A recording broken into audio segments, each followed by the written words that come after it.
Let us pray in the name of the Father, and of the Son, and of the Holy Spirit. Amen. O Jesus, through the Immaculate Heart of Mary, I offer you my prayers, works, joys, and sufferings on this day for all the intentions of your Sacred Heart, in union with the holy sacrifice of the Mass throughout the world, in reparation for my sins, for the intentions of all my relatives and friends, and in particular for the intentions of the Holy Father. Amen. Let us pray for the intentions of the Holy Father for the month of September, for the cry of the earth. We pray that each one of us will hear and take to heart the cry of the earth and of victims of natural disasters and climatic change, and that all will undertake to personally care for the world in which we live. Our Father, who art in heaven, hallowed be thy name. Thy kingdom come, thy will be done, on earth as it is in heaven. Give us this day our daily bread, and forgive us our trespasses, as we forgive those who trespass against us. And lead us not into temptation, but deliver us from evil. Amen. Hail Mary, full of grace, the Lord is with you. Blessed are you amongst women, and blessed is the fruit of thy womb, Jesus. Holy Mary, Mother of God, pray for us sinners, now and at the hour of our death. Amen. Glory be to the Father, and to the Son, and to the Holy Spirit, as it was in the beginning, is now, and ever shall be, world without end. Amen. My dear friends, as we enter in the presence of the Lord, as we have decided to spend this time with the Lord this morning, let us begin by thanking the Lord for all the good things, for all the blessings, all the graces that He has given us all through our life. But sometimes we see that because of our busy schedule, or because of the activities that we are involved in, we sometimes fail to recognize all these graces that the Lord has given us. And therefore, today, in a very special way, let us recognize those graces. Some of these blessings, which may appear to be quite small, quite insignificant, nonetheless we see play a very significant role in our lives. And therefore, let us close our eyes at this moment and let us praise the Lord. Let us thank Him for the gift of this day. He has woken us up this morning. He has given us good health of mind and body. He has protected us all through the night. And for this, Lord, we thank you. Lord, we also thank you for the various gifts, the various talents that you have given us. Talents which we may use for the benefit of others, or which we may use to grow and become better individuals. Lord, we also thank you for the gift of people in our lives. We thank you for our family members, friends, relatives, near and dear ones, and all those who play a very important role in our lives. On many occasions, we have seen that it is because of the hard work, dedication of these individuals that we have developed and we have grown in our lives.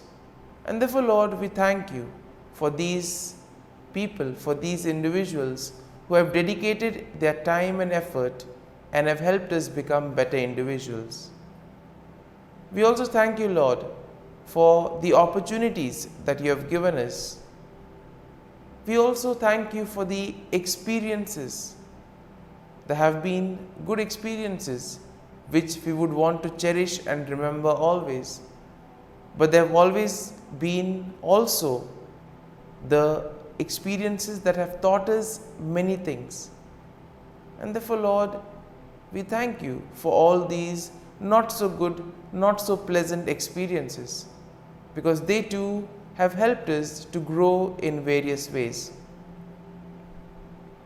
And Lord, we also thank you for all the good things and the blessings that you continue to shower on us at every moment of our lives.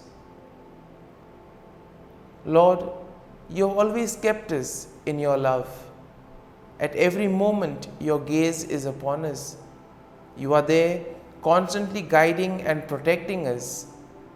And therefore, Lord, for this, we thank you, we praise you, and we glorify you. And Lord, as we gather together in worship to offer this morning offering, we pray that this day may be a day of joy and blessings in your name. That whatever we do today, you may be there to guide us and protect us. And therefore, my dear friends, today we shall reflect and meditate on Psalm 54. And as usual, we shall have a general overview of the psalm, and then we shall go into the details. Now, Psalm 54 is a prayer of lament that is written by David. And here he is asking for God's help and protection against his enemies. Now, the psalm is structured in three parts. First, we have an introductory plea for God's help, which can be found in verses 1 and 3. Then you have a description of David's enemies and his trust in God's protection, which we will find in verses 4 to 5. And then you have a final statement of praise and confidence in God's deliverance, which can be found in verses 6 to 7. And therefore, overall, looking at Psalm 54, we see that it expresses David's plea for God's help. And thus David is also asking God to give him his protection against his enemies. And here we can also see the trust that David has in God's faithfulness and protection. Now we see that David contrasts God's faithfulness with the deceitfulness of his enemies, and therefore he takes refuge in God's name, knowing that he will be protected. And here we see that the psalm emphasizes the importance of turning to God in times of trouble, of having faith and trust in the Lord, and at the same time the hope and confidence that comes in trusting in God's deliverance. And therefore, verse 1 of the psalm begins with David's plea for God's help, asking God to save him by his name and vindicate him by his might. And here we see that David is in distress and he feels helpless against his enemies. And then we see that he turns to God for help.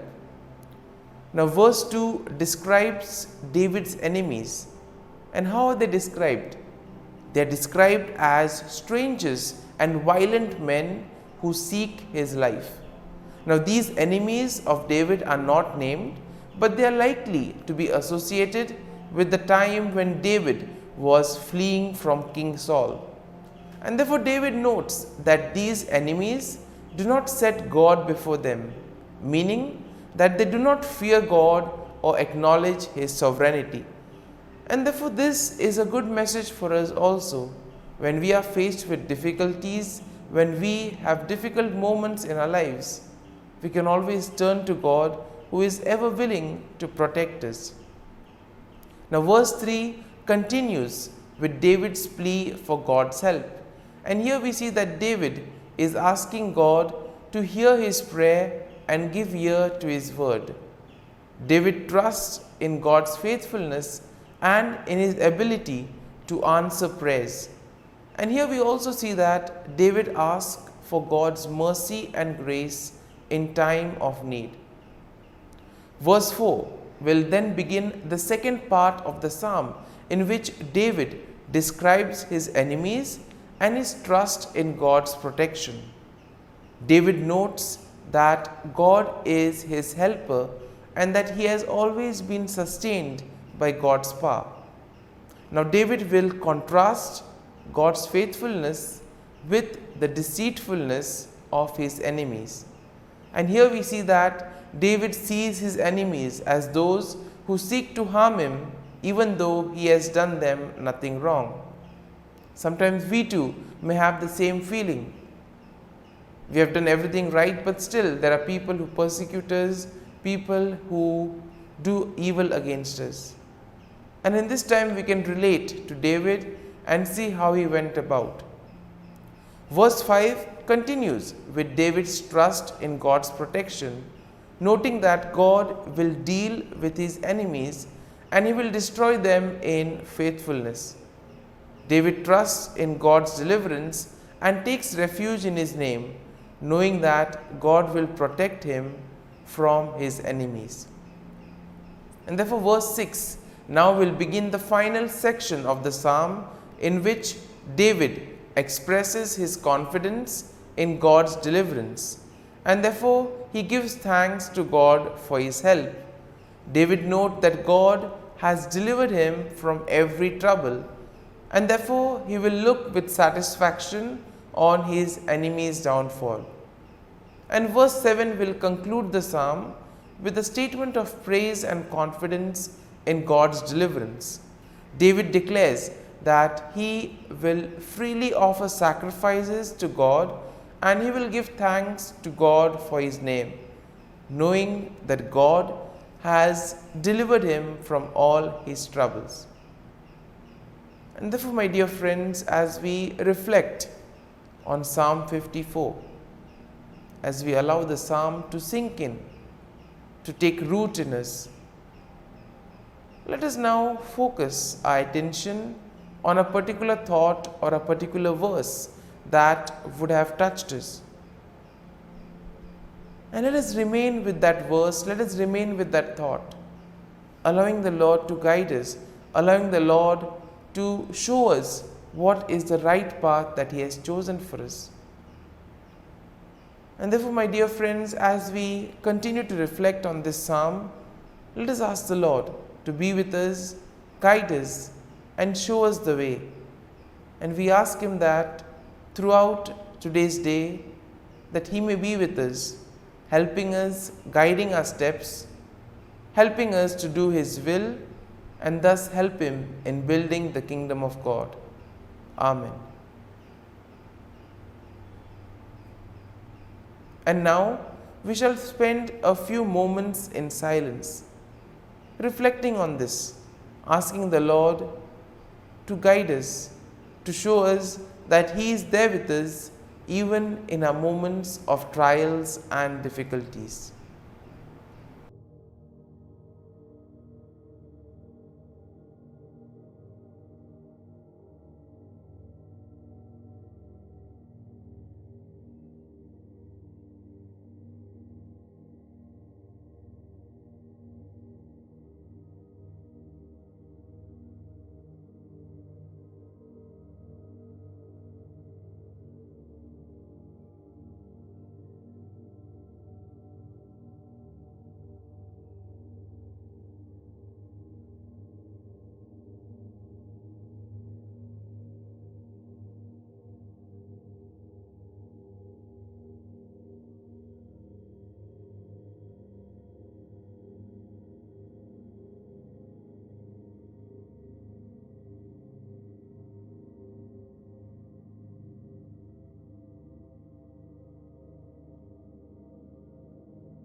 Prayer to Saint Michael the Archangel for protection.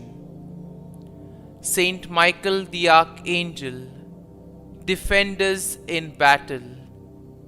Be our defense against the wickedness and snares of the devil. May God rebuke him, we humbly pray. And do thou, O Prince of the heavenly hosts, by the power of God, thrust into hell Satan and all the evil spirits who prowl about the world, seeking the ruin of souls. Amen. Act of Adoration. O Sacrament most holy, O Sacrament divine, all praise and all thanksgiving be every moment thine. Saint Gertrude Prayer for souls in purgatory.